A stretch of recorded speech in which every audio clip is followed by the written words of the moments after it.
If you've been with us for the last several weeks, we've been walking through our series, which we've called Name Above All Names. This is Christmas. Every Christmas we do Hope Culture. And one of the things that we've learned about Advent is that Advent is a season of preparation. But if you're going to prepare, you probably should know what you're preparing for.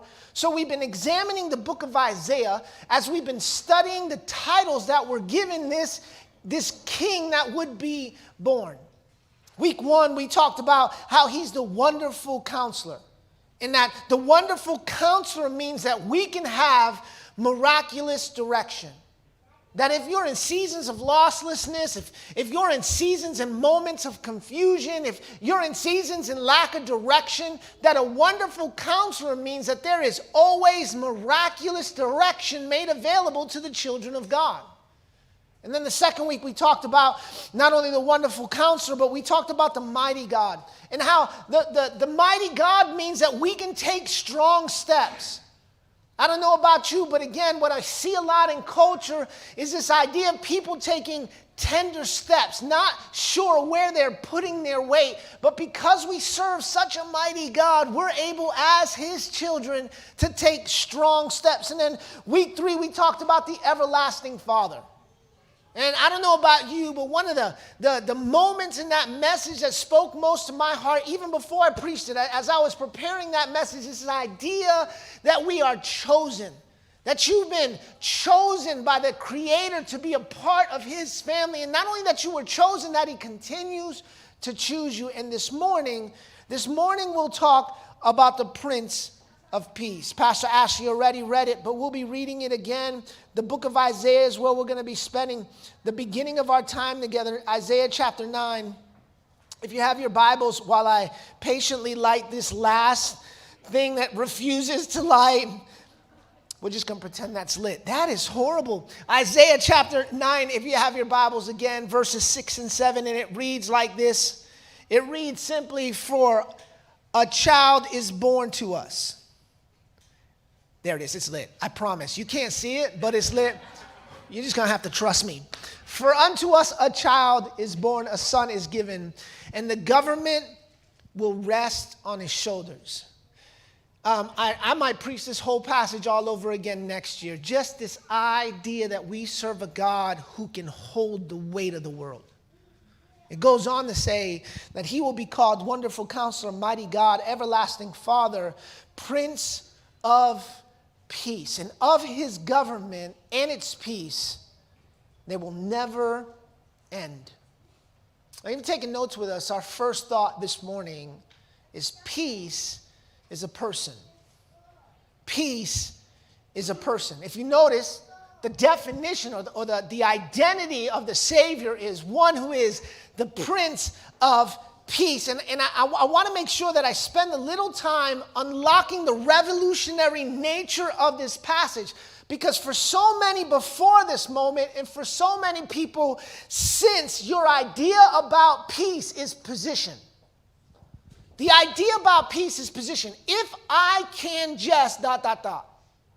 If I can get the right job, if I can have enough money, if I can live the right lifestyle, if I can have the right person, if I can step into the right relationship, that somehow I will find peace.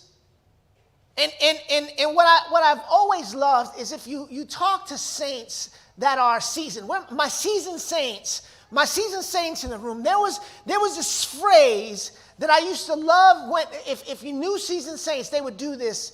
They would do this from time to time. Things would get crazy, and underneath their breath, they would say something like, "Jesus, give me peace." Maybe it was just my mom, because I was a psycho little kid. "Jesus, give me peace."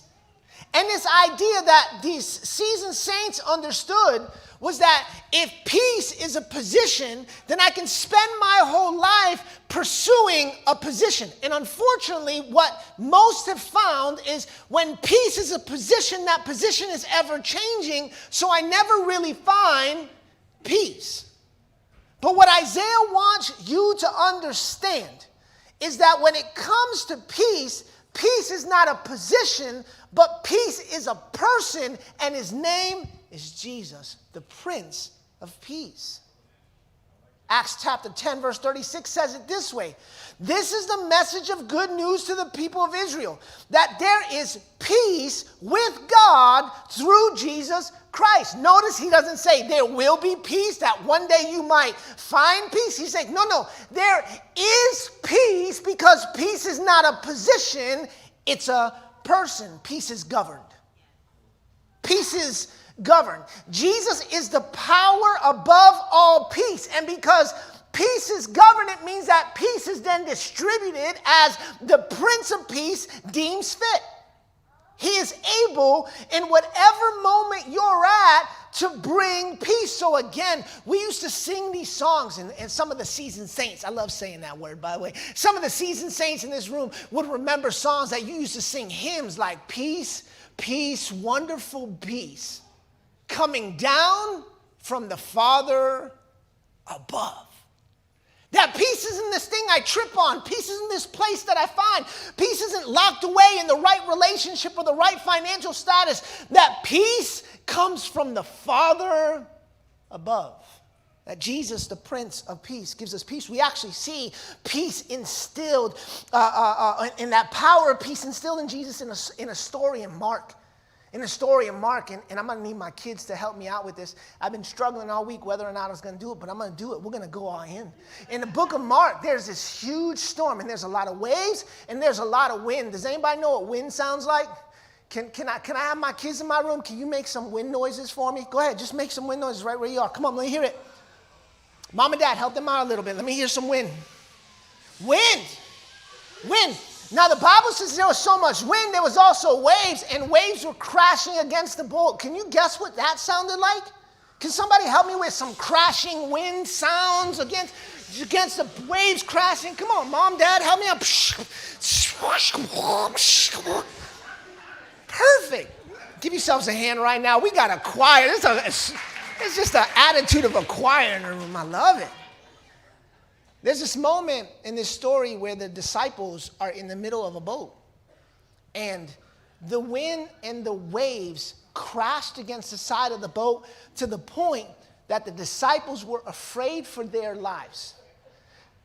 There's been some conversation around this passage, and I just want to make sure you hear this. Most of these men spent their adult and their childhood next to water, many of them fishermen. So for the waves to be so violent that they were afraid for their lives, it's getting real. And where did they find Jesus?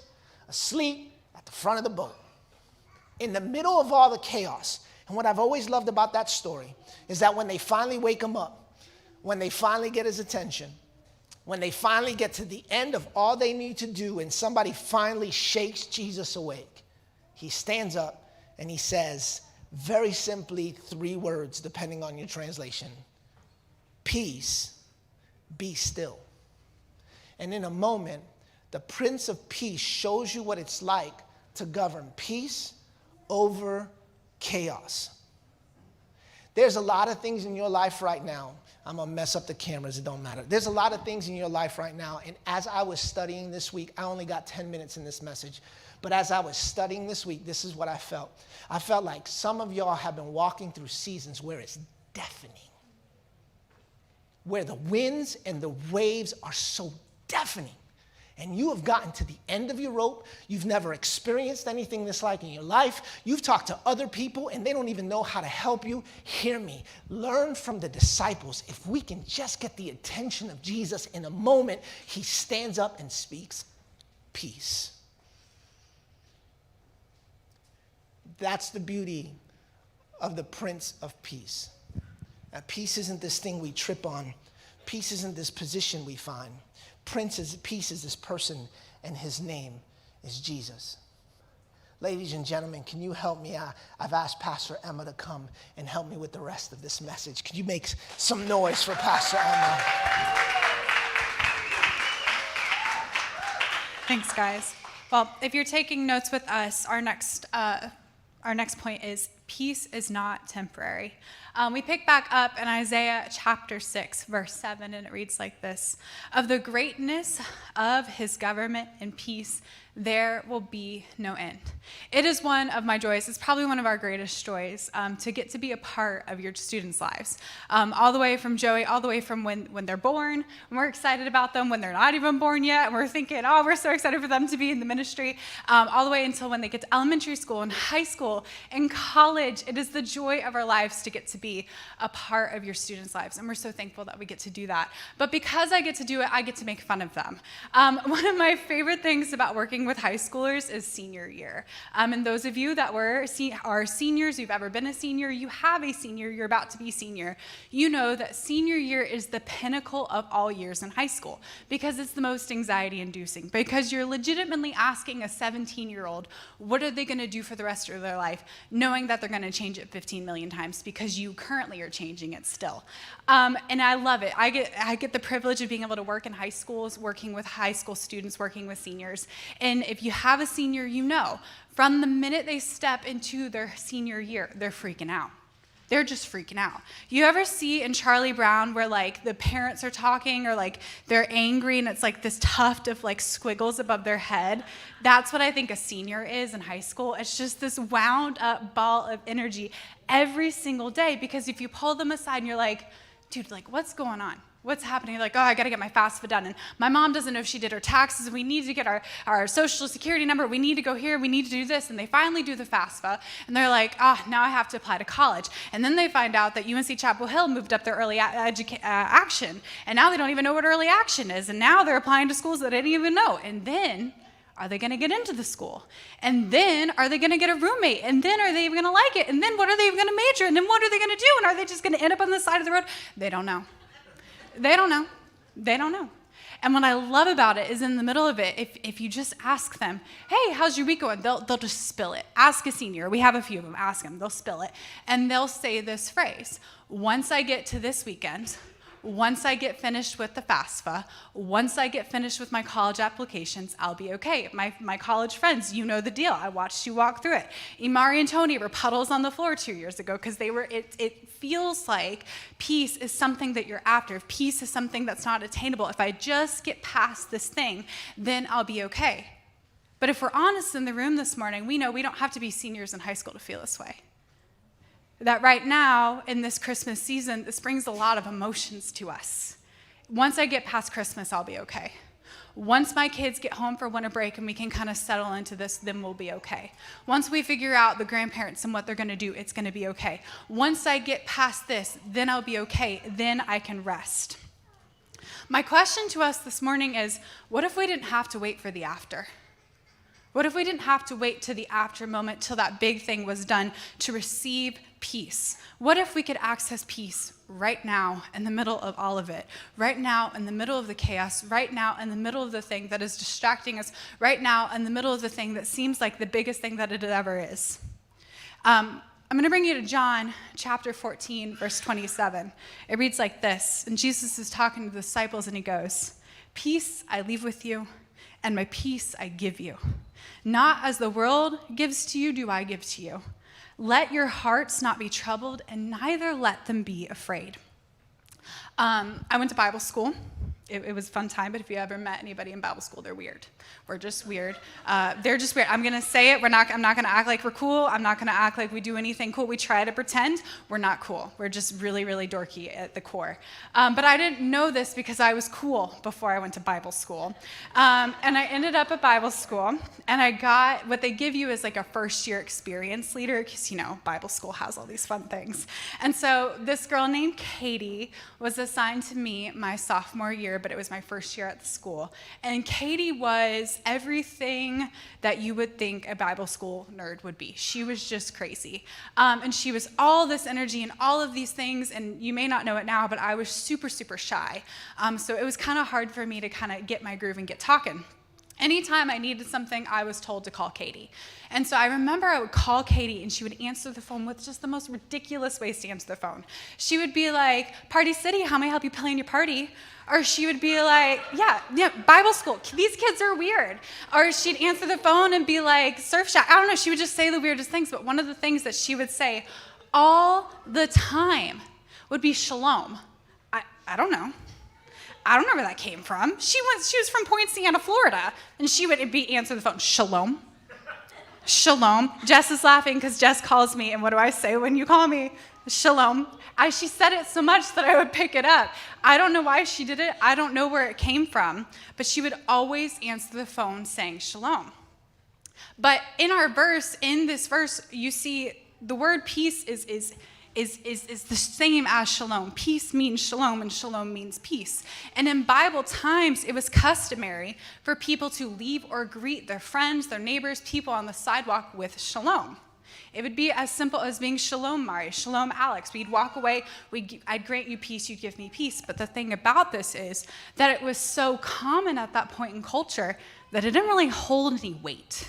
It was just like us saying goodbye. It was just like saying, all right, have a good night. Or when someone asks you how your week was, they're not really asking, right? We're like, oh, how are you? I hate when people are like, how are you doing? It's like, you're already gone. I can't tell you how my week was. That's kind of like how they were saying shalom. It was just very customary.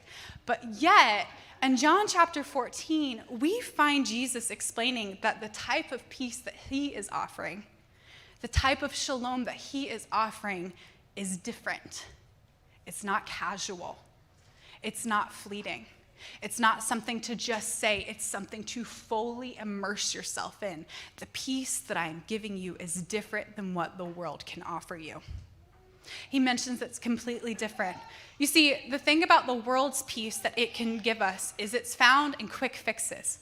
Right? It's found in Band-Aids. It's found in planners. It's found in sitting down and timing things out exactly right and getting to the next thing, into the next thing, and saving face and just surviving and don't tell that person because they don't really want to know, and I'm just trying to make it through. Sound like where you've been at? Just trying to make it through. If I can just get to the next thing, then I'll be okay. But the peace that Jesus is offering is completely different than this. The peace that Jesus is offering you is eternal peace. And it is eternal means that because it's eternal, that means we have to stop looking at peace through these earthly lenses, and we have to start looking at peace through a heavenly lens because it's different. You have to have different eyes to see it. You have to have a different way of understanding it. Because the type of peace that he is offering is a peace that doesn't make sense. It's the type of peace that when your entire world just fell apart, you somehow in your spirit know you're going to be okay. It's the type of peace when everything has gone wrong in your family and you're able to sit through it and be like, I'm going to be okay. It's the type of peace that other people around you are not going to understand. But it's also the type of peace that you have that are going to draw other people in. It is the type of peace that at times other people think you might feel guilty for having peace when another person's stressed out. You might feel, all this just went on around me, but why do I feel okay? That's the eternal peace. That is something that is so different than what the world can offer you. The type of Jesus that he means when he says that he is leaving his shalom with us is different because it's not man-made, it's not man-given, it is kingdom-given. It is not based on your circumstance. It is not based on what is going around you in the human. When I was in college, I struggled a lot with happiness and I struggled a lot with joy, and I would have to tell myself a lot, all right, Emma, happiness is fleeting, but joy is eternal. I would always have to say that to myself. One of the things that I love about peace is that it works the same way. Peace is not fleeting. Peace is not going to make everything around you just suddenly make sense. It's not going to stop the waves from crashing and the storm from brewing, but it means that you're going to be okay. It means that you're going to make it through, and you're not going to make through it on your own will, but his. Peace is not a destination to be acquired. I think we're just wired this way. Maybe we watch other people do this, so we become like this, but it's an invitation to accept, like John mentioned, because it's a person. Peace is not a destination, but a person. And the thing about peace is that it's not temporary. Peace is not temporary because Jesus is not temporary. Jesus is not somebody that comes in a moment and comes down to you and just says, hey, what's up, and leaves. He stays with you. He sticks with you, and this peace is allowed to stick with you. But if I'm honest, and if you're honest, I think that peace is so difficult for us to step into because so many of us are used to the mindset of, no, I'll do it on my own. I got this. We're so married to the ideas that we have in our head. If we plan it out, we want it to happen exactly like that. It has to go just that way. Our whole day is thrown off. I'm like that. If I have something planned down to the T and something wrecks it, I'm the Snoopy bubble. I'm a wreck. But the thing about peace is that it breaks all of that. It says, lay it down. What I love about peace is that it's going to interrupt your plans, but you're going to get it. You're going to be okay. For too long, so many of us have bought into the lie that we just need to get to the next thing and then we'll be okay. But the truth is that peace is available to you right now in the middle of the mess, in the middle of the chaos, in the middle of the uncomfortable thing that you don't want to be happening to you right now, in the middle of the question, in the middle of the answer that you have to come to, in the middle of the bill. Peace is available to you right now. It forces you to take your hands off. It requires you to take your hand off the situation and allow the peace of God to step in. The thing about peace is that peace requires us to trust and let go of what is temporary, what is right in front of us right now, what we think we can control, and to take our hands off of it. To take our hands completely off it and say, this is peace. Peace is not holding on to something like this and saying, I have peace. Peace is letting go and saying, no, I don't want it if you're not in it. I don't want to do this if you're not with me. I don't want to go, Lord, if you're not with me. I don't want to do this thing. I don't want to walk through this thing. I trust that you're right with me. The storms will come. The horrible thing might happen, but you're going to be okay because he's with you. The beautiful thing is that we're just not trusting in something, but we're trusting in someone eternal. We can have peace this season, even in the chaos, because he is eternal. I'd like to welcome to the stage one of my favorite people, because it's my favorite day, and one of my best friends, Ashley. Okay. I know we're talking about peace, but I'm going to start something because I think I'm the best person at doing mazes in the room. How many of you, kids included, like to do mazes? Yeah? This was one of my favorite things growing up. How many of you like to do like corn mazes where you're actually physically lost in a maze? Yeah. We should do a corn maze next year, next fall, Center City Corn Maze. Mark your calendars. I have loved mazes ever since I was a little girl, and I would go to Sunday school at church, and one of the things they would do is, you know, my church was a little bit like Center City where not everyone showed up right when it started. Sorry, guys, just telling it like it is. And so the teachers would need activities to do for those of us who had Bob Kramer as a parent and were right on time every week. So what those teachers would do, sorry, Dad, I don't know why. We're talking about peace, and I'm just like coming for people. But one of the things they would do is give us mazes. And so I would always be there right when it started. And this other guy in my class would always be there right when it started. His name was John McCann. I probably haven't seen him in 30 years, but maybe you'll watch this and know that you were my competition in mazes. And so we would get there, and every week it was like, oh, I hope that I can get this done faster than him. And so I would practice. I had like maze books at home, guys. I didn't go to Bible college, but I am not cool. And so everything was about this goal of how can I sit down and get to the end of this maze faster than John McCann. And I think as we've talked about peace today, as Pastor John and Pastor Emma have talked, a lot of us treat peace like that thing we're trying to find at the end of the maze. So we're going to go and we're going to try something that we think will work, like maybe you're going to try a new bedtime routine because that'll bring peace to your life. I've tried that. I tried that this semester. I was like, okay, I'm going to do stretching every night before bed, and I'm going to turn the TV and the computer and all of my devices off before I go to sleep. And if I get into this good routine, that's going to bring me peace. That's all good stuff.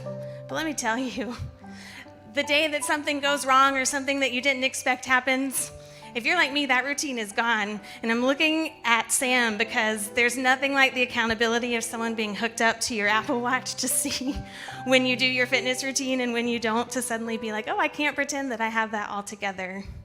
And that's like a dead end in the maze trying to find peace.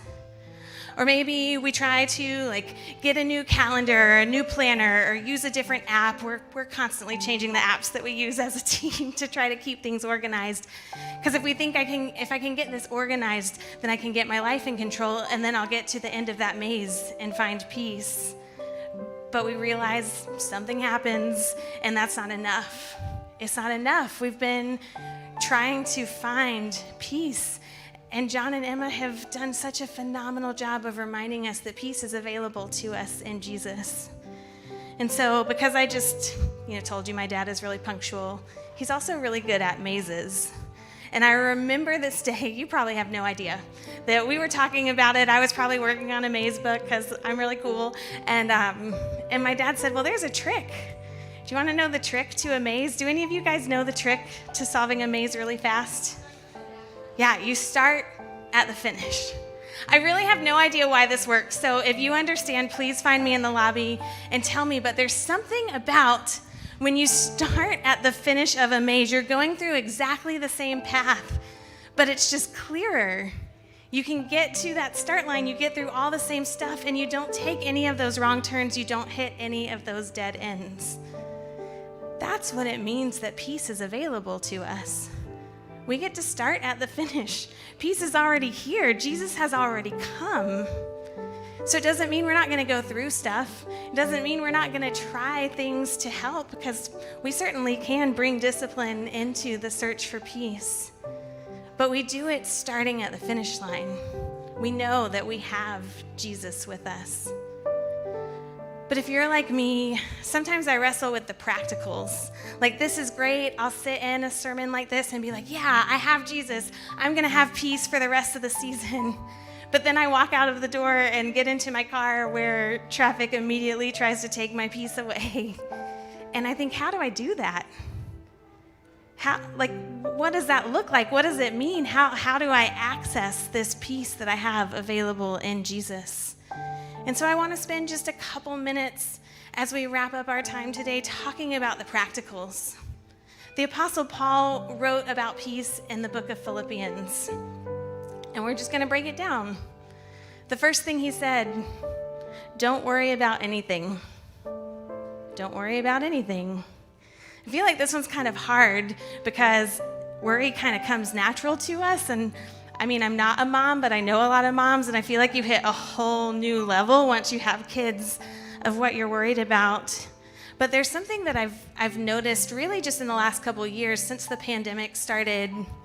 Worry can be a habit. We can get into this mentality where we're so worried about something for so long that when that situation resolves, there's almost this missing piece. It's what am I going to worry about now? And our brain just goes into overdrive until we find that next thing to worry about. And that's something that we have to stop. We have to take that thought captive and say, no, as soon as I notice that I'm worrying about this, I'm going to choose to stop worrying and surrender it to Jesus. So the very first thing, don't worry about anything. And when you worry about something like an hour from now, don't condemn yourself. Just see it as an opportunity to acknowledge it and give it to Jesus. Then he says, instead, pray about everything. Pray about everything. I don't know about you guys, but sometimes I feel like what I'm worried about isn't important enough to bother God about, and so I don't pray about it because I'm like, I got this. He doesn't want to be bothered by that. But that's not what Paul says here. He says, don't worry about anything. Instead, pray about everything. So whatever it is that's bothering you, it's not too unimportant for God, and it's not too big for God. He's God. He already knows. That's the thing. You're not praying about it because God needs to know about it. God already knows about it. You're praying about it because you need to know that God is with you. You need that reminder that God is with you. So don't worry about anything. Pray about everything. Tell God what you need. Tell him what you need. And then thank him for all he has done. I love this one because it's choosing to take our focus off of that thing that is giving us anxiety or worry and put our focus back on God. And that's really all I was going to say about that. And then this morning, I was having my quiet time about nothing at all related to this. It was about the fall of man. It was very encouraging. But I had worship music on in the background. And it was one of those I don't even like live worship music, because when they start talking, I'm just like, if I were in the room, that would be great, but I'm not in the room. Could you just sing? But this girl starts talking on the track, and she goes, there's been a neurological study that has proven that you cannot feel gratitude and anxiety at the same time. And I was like, say what now? But I also don't trust people, so I was like, I need the proof that this has really happened, because people can say anything with a microphone. And so I looked it up, because Google, and it turns out there's some truth to that. There have been a lot of studies at a lot of different universities about the impact of gratitude on our brain. So I'm going to give you just a really, really short version, but I do have the sources. So if you want to, if you're like me and you're like, I'm not a neuroscientist, but I do have the sources that I can share with you.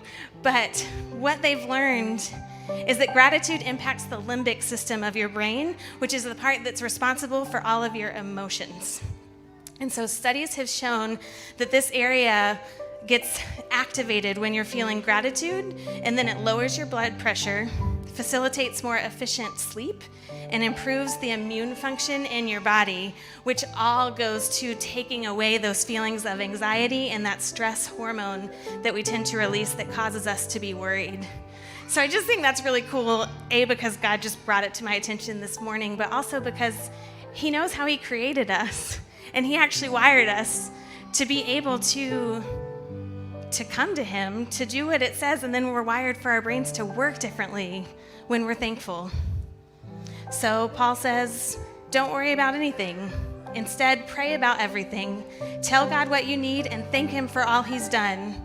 Then you will experience God's peace, which exceeds anything we can understand. There may be studies out there, but it's still going to go beyond what we understand when we choose to come to God with our worries and thank Him for what He's done. And it doesn't just stop there. It's not just a feeling that we get for a moment. His peace guards our hearts. It guards our minds as we live in Him. It stops us from having those thoughts. It stops us from having those fears. It stops us from having those anxieties.